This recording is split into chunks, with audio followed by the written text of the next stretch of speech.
আসসালামু আলাইকুম রহমতুল্লাহি ওয়া সবাই কেমন আছেন? আশা করি ভালো আছেন। আজকে আমরা কথা বলবো হচ্ছে অষ্টম শ্রেণীর গণিত বইয়ের অনুশীলনী 2.1 মুনাফা নিয়ে। এই চ্যাপ্টারটি অষ্টম শ্রেণীর শিক্ষার্থীদের জন্য খুবই গুরুত্বপূর্ণ। কারণ এই চ্যাপ্টার থেকে সবসময় একটি না একটি ম্যাথ সৃজনশীলে অবশ্যই আসে এবং এমসিকিউ তো আসে। তো যারা আমার ভিডিওটি ফেসবুক থেকে দেখছেন তাদেরকে অবশ্যই বলবো যে ফেসবুক পেজটি লাইক দিয়ে রাখুন এবং ইউটিউব চ্যানেলটি সাবস্ক্রাইব করে রাখুন, কারণ নতুন নতুন ভিডিও ইউটিউব থেকে দেখতে ভালো হবে। আর যারা ইউটিউব থেকে দেখছেন তাদেরকে অবশ্যই বলবো যে ফেসবুক যে পেজটি আছে এই পেজটি লাইক করে ফলো করে রাখুন, কারণ ফেসবুক থেকে আমাদের লাইভ ক্লাসগুলো শুরু হবে। ওকে, তাহলে প্রথমে আসি হচ্ছে এই চ্যাপ্টারের বেসিক আলোচনা নিয়ে। আজকে যে ভিডিওটা, এই ভিডিওটাতে আমরা এই চ্যাপ্টার করতে গেলে যে যে সূত্রগুলো লাগবে এবং যেই তথ্যগুলো জানা লাগবে সেগুলো নিয়ে আলোচনা করব। তো এই চ্যাপ্টারে প্রথমে যে টপিকটি আছে সেটা হচ্ছে ক্রয় মূল্য। ক্রয় মূল্য কি?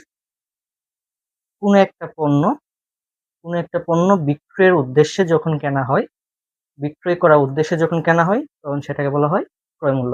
অর্থাৎ আপনি যেই দাম দিয়ে কিনছেন সেটাই হচ্ছে ক্রয় মূল্য। ফর এক্সাম্পল, এই মার্কারটা আমি বিক্রয়ের জন্য কিনতেছি। এই মার্কারটা ধরুন আমি 30 টাকা দিয়ে কিনছি, কথার কথা। তাহলে এই মার্কারটা ক্রয় মূল্য কত? 30 টাকা। এখন ভাইয়া 2 নাম্বার হচ্ছে বিক্রয় মূল্য। বিক্রয় মূল্য কি? যখন কোনো পণ্য কেনার পর লাভ অথবা ক্ষতিতে, সবসময় যে লাভে বিক্রি করতে হবে এমন না, লাভ অথবা ক্ষতিতে আপনি যেই মূল্যে বিক্রয় করবেন কাস্টমারের কাছে সেটাই হচ্ছে বিক্রয় মূল্য। এই মার্কারটা আমি 30 টাকা দিয়ে কিনছিলাম, তার মানে এর ক্রয় মূল্য কত? 30 টাকা। এখন এই মার্কারটা যদি আমি 35 টাকা দিয়ে বিক্রি করি তাহলে 5 টাকা লাভ, তাহলে বিক্রয় মূল্য কত? 35 টাকা। যদি আমি 5 টাকা ক্ষতিতে বিক্রি করি তাহলে এই মার্কারটার দাম কত? 25 টাকা, তাহলে বিক্রয় মূল্য কত? 25 টাকা। আশা করি বুঝতে পারছি। এরপরে যে বিষয়টি সেটা হচ্ছে আমাদের বিনিয়োগ। বিনিয়োগ কি? বিনিয়োগ হচ্ছে কোনো একটা ব্যবসা প্রতিষ্ঠান বা ব্যবসা অথবা কোনো কোম্পানি চালু করার জন্য যেই সকল খরচগুলো করা হয়, এই সবগুলো খরচকে একত্রিত করে যে অ্যামাউন্টটা আসে সেটা হচ্ছে বিনিয়োগ। সহজ বাংলা কথায় যদি ধরুন, আমি যদি একটা কোচিং সেন্টার চালু করতে চাই, তাহলে কোচিং সেন্টার চালু করার জন্য আমার একটা বোর্ড লাগবে, মার্কার লাগবে, বেঞ্চ লাগবে, লাইট, ফ্যান ইত্যাদি লাগবে। তো এই যে লাইট, ফ্যান, ডাস্টার, বোর্ড ইত্যাদি কেনার জন্য আমার যে টাকাটা খরচ হয়েছে এটাই হচ্ছে মোট অ্যামাউন্টে হচ্ছে আমার বিনিয়োগ। তারপরে এই যে চারটা, আসল, সময়, সরল মুনাফা আর মুনাফার হার, এই চারটা মোস্ট ইম্পর্টেন্ট। এটা ইম্পর্টেন্ট কেন বলতেছি? কারণ আমরা এই চ্যাপ্টারের মধ্যে যে অঙ্কগুলো করব প্রত্যেকটা অঙ্কের মধ্যেই আসল, সময়, সরল মুনাফা অথবা মুনাফার হার, এই চারটা যে কোনো একটা বের করতে হবে। এবং এই চারটা বের করার জন্য আপনাকে অবশ্যই এই তিনটা, যে কোনো তিনটা মান জানা লাগবে। যদি আপনি যে কোনো তিনটার মান জানেন তাহলে চতুর্থ যে মানটা আছে ওইটা আপনি বের করতে পারবেন। ওকে, তাহলে প্রথমে আসি হচ্ছে আসল। প্রথমে হচ্ছে এর আসল। আসল কি? যদি আমাদের অঙ্কের ভাষায় বলি, কোনো একটা ব্যবসায় আপনি যেই টাকা নিয়ে কাজ শুরু করবেন, অথবা যদি ব্যাংক থেকে বলেন, আপনি ব্যাংকে যেই টাকা জমা রাখবেন অথবা ব্যাংক থেকে আপনি যেই টাকা ঋণ নিবেন ওই পরিমাণটাকে বলা হয় আসল। অর্থাৎ যেই টাকা আপনি ব্যাংকে জমা রাখতেছেন অথবা যদি আপনি ব্যাংক থেকে উত্তোলন করেন মানে ঋণ নেন সেটাই হচ্ছে আপনার আসল। ওকে, তারপর হচ্ছে সময়। সময় এটা তো আমরা জানি, অর্থাৎ ব্যাংকে আপনি যদি টাকা জমা রাখেন একটা নির্দিষ্ট সময়ের জন্য রাখবেন, ওই নির্দিষ্ট সময়টাই হচ্ছে এই সময়।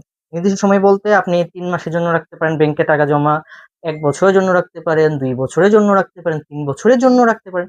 যে সময়টা, অথবা আপনি ব্যাংক থেকে ঋণ নিলেন 3 বছরের জন্য অথবা 2 বছরের জন্য, 2 বছর পর আপনি পরিশোধ করবেন। তাহলে যে সময়টায়, যে নির্দিষ্ট সময়ে আপনি ব্যাংকে টাকা জমা রাখলেন অথবা ব্যাংক থেকে ঋণ নিলেন ওই সময়টাই হচ্ছে।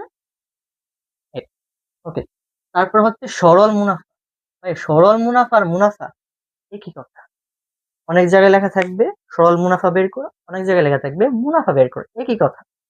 মুনাফা হচ্ছে কি, আমরা যদি একদম খাঁটি বাংলা বলি, যেটাকে আমরা সুদ বলা হয়, সুদ বলি, কিন্তু বইয়ের ভাষায় তো এর সুদটা অন্যদিকে চলে যায়, এই জন্য এটাকে মুনাফা বলা হয়। অর্থাৎ আপনি যখন কোনো একটা ব্যাংকে টাকা জমা রাখবেন, ধরুন সাপোজ আপনি 100 টাকা জমা রাখলেন 3 বছরের জন্য, এবং আপনি ব্যাংক থেকে 100, কথার কথা 125 টাকা উত্তোলন করে নেবেন 3 বছর পর, তাহলে 25 টাকা বেড়ে আসলো না? আপনি তো রাখছেন 100 টাকা, তাহলে যেই টাকাটা বেড়ে আসছে ওইটাই হচ্ছে মুনাফা, অর্থাৎ 25 টাকা হচ্ছে এখানে মুনাফা। এখন ধরুন আপনি ব্যাংক থেকে ঋণ নিলেন, 100 টাকা, এবং আপনি বললেন যে 2 বছর পর আপনি ব্যাংকে 125 টাকা জমা দিবেন, তাহলে বাড়তি যে টাকাটা আপনি জমা দিতেছেন ব্যাংকে ওইটাও মুনাফা। ওকে, তারপর হচ্ছে মুনাফার হার। মুনাফার হার কি? অর্থাৎ 100 টাকা আপনি ব্যাংকে জমা দিলে 100 টাকা, অথবা ব্যাংক থেকে আপনি 100 টাকা উত্তোলন করলে 1 বছরে আপনার যেই টাকা লাভ দিতে হবে সেই টাকার পরিমাণটাই হচ্ছে, সেইটা সেই অ্যামাউন্টই হচ্ছে মুনাফার হার। যদি উদাহরণ হিসেবে বলি, আপনি 100 টাকা ব্যাংক থেকে তুললেন অথবা ব্যাংকে জমা রাখলেন, আপনি 1 বছর পর 108 টাকা ব্যাংকে জমা দিবেন, অর্থাৎ ব্যাংক থেকে আপনি নিচ্ছেন কত টাকা? 100 টাকা। 1 বছর পর কত টাকা দিতেছেন? 108 টাকা। তাহলে 108 থেকে 100 বিয়োগ করলে কত থাকে? 8 টাকা। তাহলে এই 8 টাকাটাই হচ্ছে মুনাফার হার। ক্লিয়ার? ওকে। তো এখন তো আমরা এই চ্যাপ্টারের বেসিকটা জানলাম, এখন আসে হচ্ছে এই চ্যাপ্টার করতে গেলে আমাদের কি কি সূত্র লাগে। এই চ্যাপ্টারের অঙ্কগুলা করার জন্য আমাদের প্রথমে যে সূত্র লাগবে সেটা হচ্ছে মুনাফা। ও আরেকটা কথা বলে রাখি, আমাদের যে আসল, এটার ইংরেজি নাম হচ্ছে প্রিন্সিপাল। এজন্য আসলকে পি দ্বারা প্রকাশ করা হয়, সময়কে হচ্ছে এন দ্বারা প্রকাশ করা হয়। সময় হচ্ছে টাইম, কিন্তু প্রকাশ করা হয় এন দিয়ে। ওকে, সরল মুনাফা এটা হচ্ছে ইন্টারেস্ট, এই জন্য এটাকে আই দ্বারা প্রকাশ করা হয়।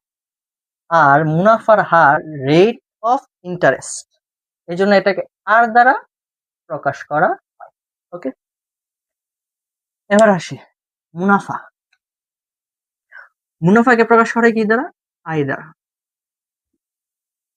তো মুনাফাকে আয় দ্বারা প্রকাশ করেন, আয়ের সূত্রটা কি? মুনাফার সূত্রটা কি? এটা আপনার বইয়ে আছে, আপনাদের বইয়ের পেজ নাম্বার আমার খেয়াল নেই, আপনার বইয়ে দেখতে পারবেন। আই ইজ ইকুয়াল টু হচ্ছে পি আর এন। ওকে, অর্থাৎ আয় দ্বারা তো মুনাফা বোঝায়, তাহলে পি কি? পি হচ্ছে আমাদের আসল,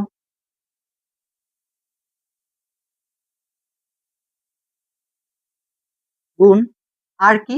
আর হচ্ছে রেট অফ ইন্টারেস্ট, মানে মুনাফার হার।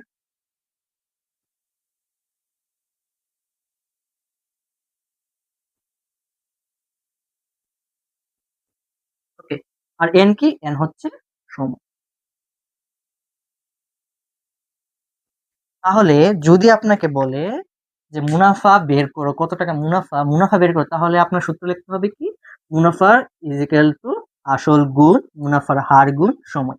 এই বাংলাটা মনে রাখতে একটু কষ্টকর, এজন্য ইংলিশে আমরা মনে রাখি, এটা আপনাদের বইও আছে। তাহলে আই ইজ ইকুয়াল টু মুনাফা প্রকাশ করে I is equal to P R N, I is equal to P R N, I is equal to P R N.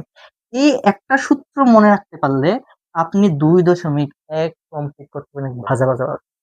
কারণ এই একটা সূত্র থেকে আরো 3টা সূত্র বের হবে।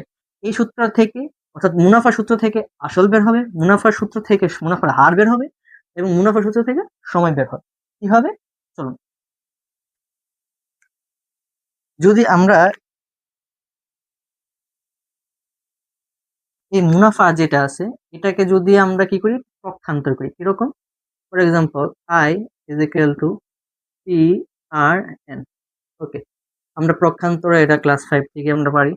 ওকে, তাহলে এইটা যেই কথা, যদি আমি এভাবে লিখি P R N is equal to I, একই কথা। এখন আমি বের করব হচ্ছে আসল, তাহলে আসল ইংরেজি কি? প্রিন্সিপাল, মানে পি। তাহলে পিটা এই পাশে রাখবো, বাকি সব ওই পাশে পাঠিয়ে দিব। তাহলে P is equal to I by R N. Okay, এটাই হচ্ছে আমাদের আসল নির্ণয় সূত্র যদি আমি বাংলাতে লিখে দিই, আসল সমান সমান মুনাফা, এটা হচ্ছে আর মানে মুনাফার হার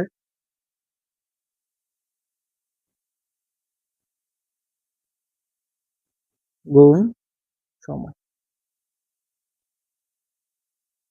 আই হোপ সবাই বুঝতে পারছেন। তাহলে আমি লিখে দিই P is equal to I by R N. Okay, এবার আসি আমাদের মুনাফার হার। সেম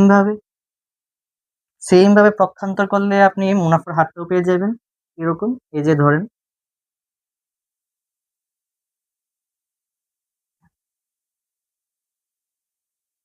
মুনাফার হার কি, রেট অফ ইন্টারেস্ট। তাহলে আমরা রাখবো কি আরটাকে, আর পি আর এন কে ওই পাশে পাঠিয়ে দিব। তাহলে R is equal to I by P N. ও আপনার এখানে গিয়ে নিচে কি জন্য ভাগ হয়েছে এটা তো আপনার সবাই জানেন, আশা করি আপনার পক্ষান্তর পারেন। কারণ পক্ষান্তরে যদি সমান সমানের এই পাশ থেকে ওই পাশে পাঠানো হয়, অর্থাৎ এক পক্ষ থেকে আরেক পক্ষে পাঠানো হয়, যোগ থাকলে বিয়োগ হবে, বিয়োগ থাকলে যোগ হবে। এখানে গুণ আকারে আছে, এই জন্য ভাগ ভাগ হয়েছে। যদি ভাগ থাকতো তাহলে ওই পাশে গিয়ে কি হতো, গুণ হতো। ওকে, তাহলে R is equal to I by P N. I মানে কি, আই হচ্ছে মুনাফা, পি কি, পি হচ্ছে আসল, আর এন কি, এন হচ্ছে সময়। তাহলে মুনাফার হার R is equal to I by P N. Okay, এবার হচ্ছে আমাদের সময়। সময় কিভাবে নির্ণয় করে ভাইয়া, সেম প্রসেস। আমরা জাস্ট এখান থেকে আর এনটাকে রাখবো, আর পি আর আর কে ওই পাশে পাঠিয়ে দিব, শেষ। তাহলে এন মানে সময়, সময় কিভাবে পাবো, মুনাফা ডিভাইডেড বাই আসল গুণ মুনাফার হার। তাহলে I is equal to P. এই সূত্রগুলোই, আরেকটা সূত্র হচ্ছে যেটা সূত্র না, এটা হচ্ছে আমাদের অঙ্ক করার সময় লাগবে, যেটা বলা হবে বিভিন্ন অঙ্কের মধ্যে বলা হবে মুনাফা আসল। মুনাফা আসল মানে কি, মুনাফা আসল কথা হচ্ছে আসল যোগ মুনাফা।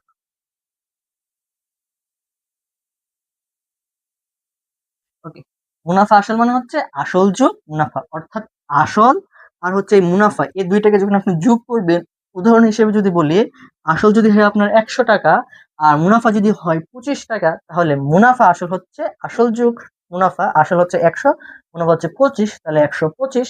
তাহলে মুনাফা আসল কত হবে, 125।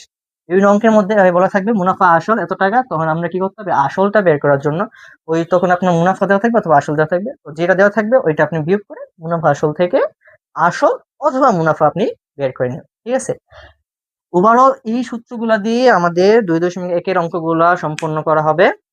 আশা করি বুঝতে পারছেন, এবং পরবর্তী ভিডিওগুলোতে আমরা ধারাবাহিকভাবে 2.1-এর যে অঙ্কগুলো আছে ওই অঙ্কগুলো সমাধান করব। আমরা সিরিয়ালে 1 2 3 4 এভাবে করব না, আমরা যে অঙ্কগুলো সহজ বা বেসিক ওইটা আগে করাবো, এবং ধাপে ধাপে আমরা অন্য অন্য অঙ্কগুলা করাবো। ওকে, ধন্যবাদ।